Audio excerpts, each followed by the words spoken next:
The time is just gone 13 minutes past 8, and we kick off this morning taking a look at a community meeting that is taking place tomorrow in Mondio at the high school auditorium. And it's taking place from 9:30 until 1 o'clock. Now, the question is asked is Johannesburg, the city of Johannesburg, is Johannesburg a world class African city?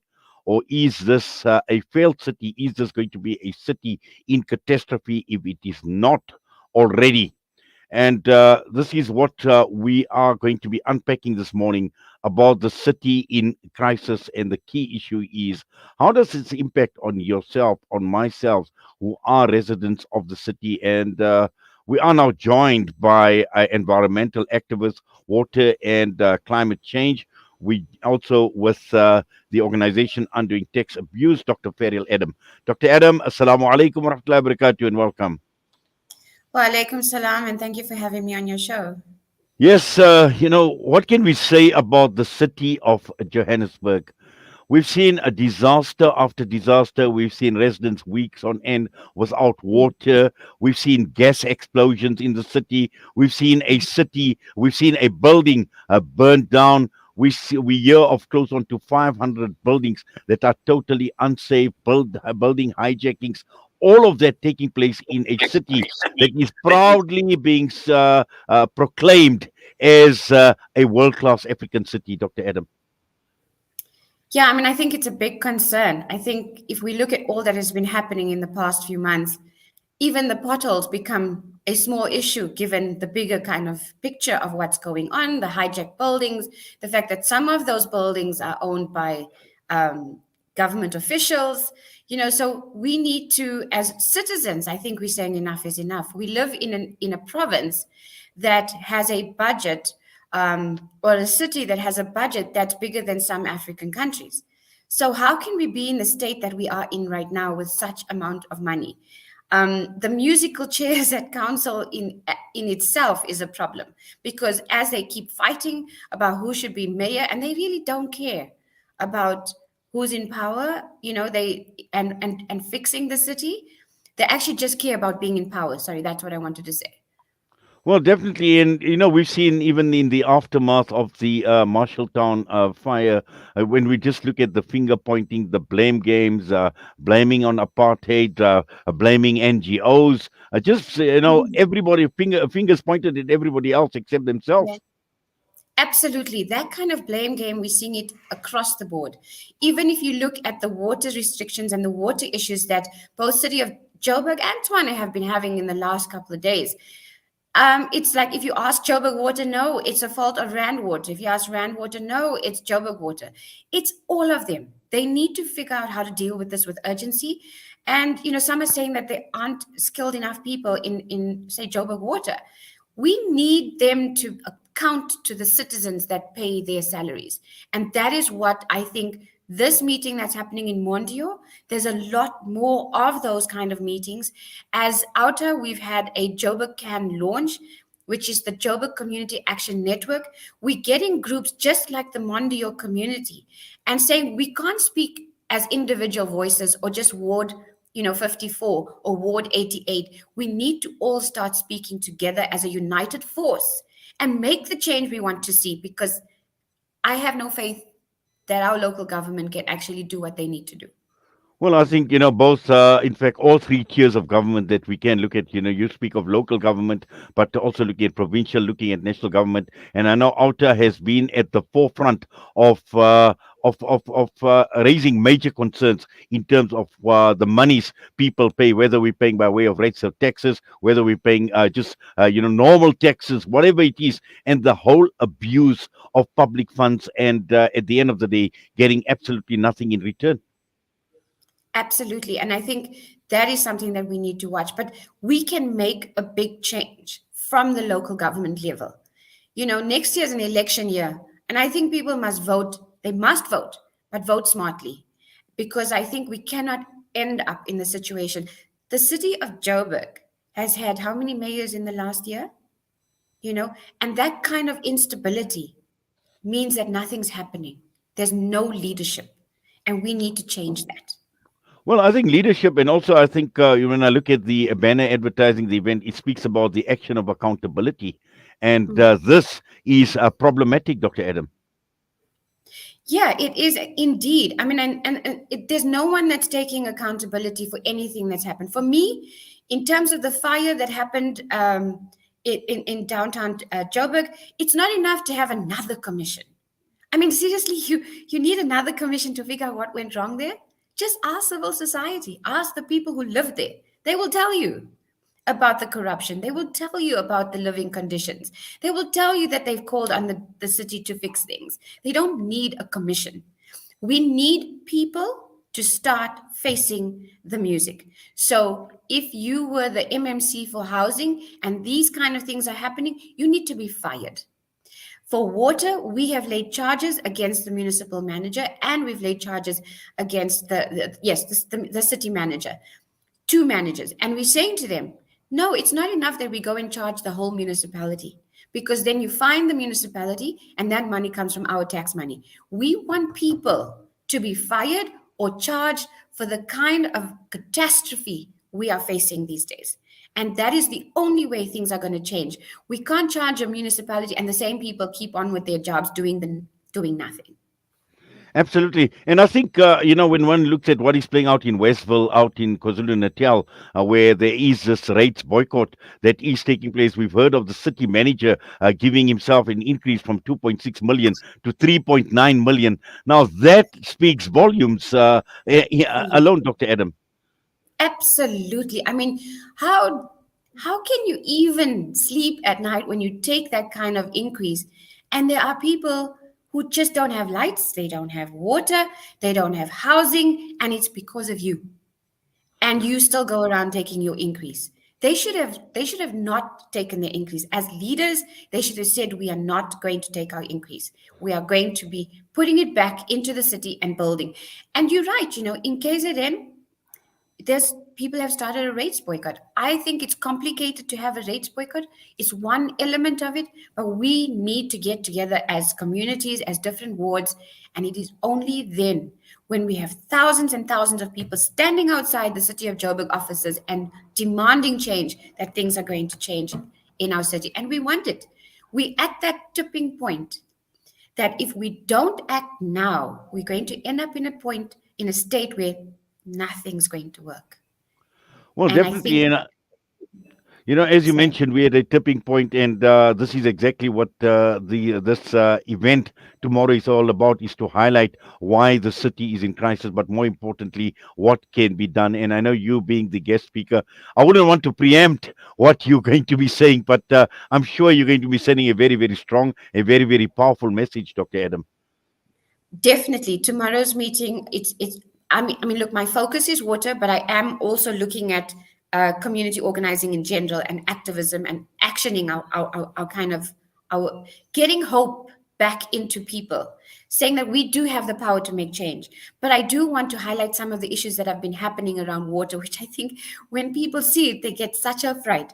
So we need to. I don't want to scare people, but I think it's that must motivate us to keep moving and to make the change we want to see in our communities. We can start, creating these kind of cooperatives and relationships. I know that in some parts, there are examples where some people had lawnmowers. They have a lawnmower company. They were like, okay, we will lend the lawnmowers to the people. Let's start cleaning our areas. Let's start cutting the grass. We need to do this, and we can't say, oh no, that's not my job, government's doing it. I can assure you it's not going to happen if we don't want to. And if you want to live in your city that just goes, worse and worse and worse, then you can sit back and say, it's government's job. But if you want to build a society where you as a citizen has more of a say in what is going on around you, then this is how we have to change things. This is the only way we're going to have to do that.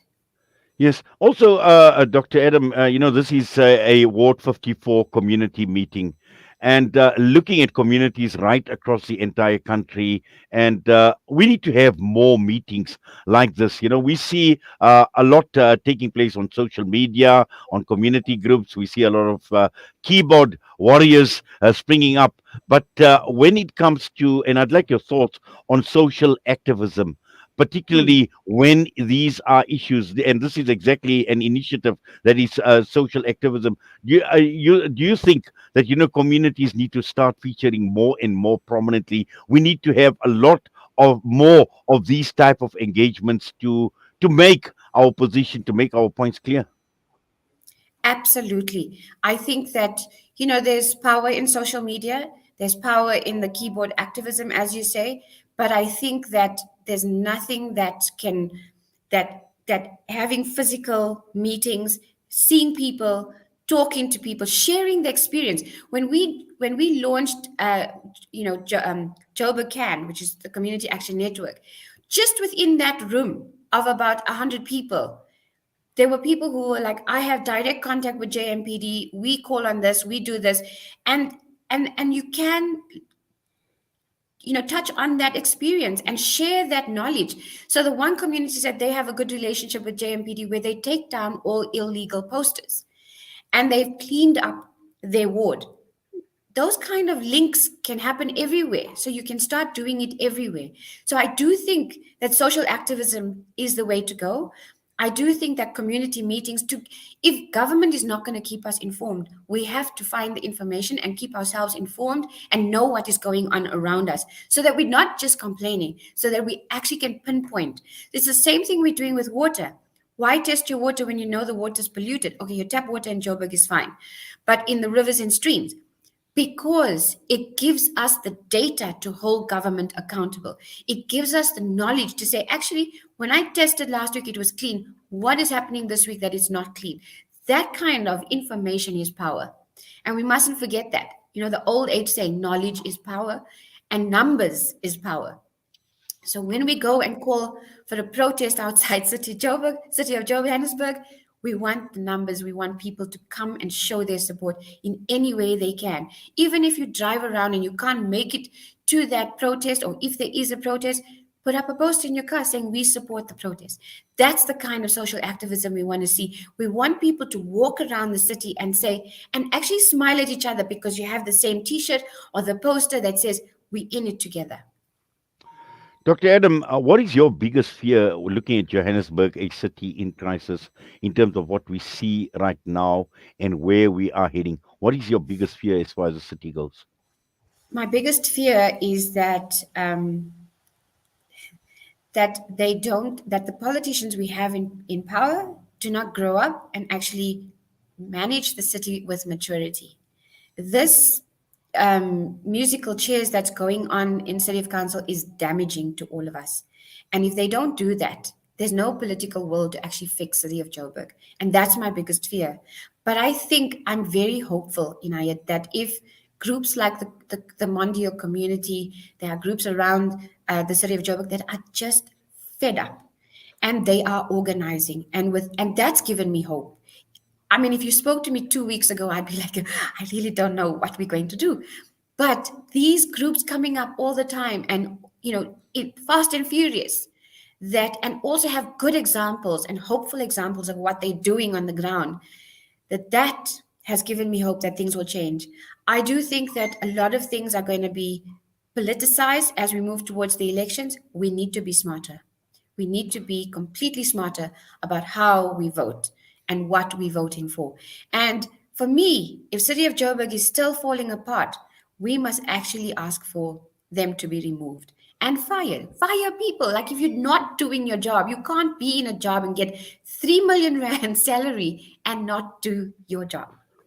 Well, things are already starting to get politicized because in in the last few days, we've seen a number of politicians actually come out and starting again playing the apartheid card, blaming apartheid for failure in terms of service delivery. So we're already seeing those signs, and I'm sure we will be seeing a lot more in the months to come in the build up to the election.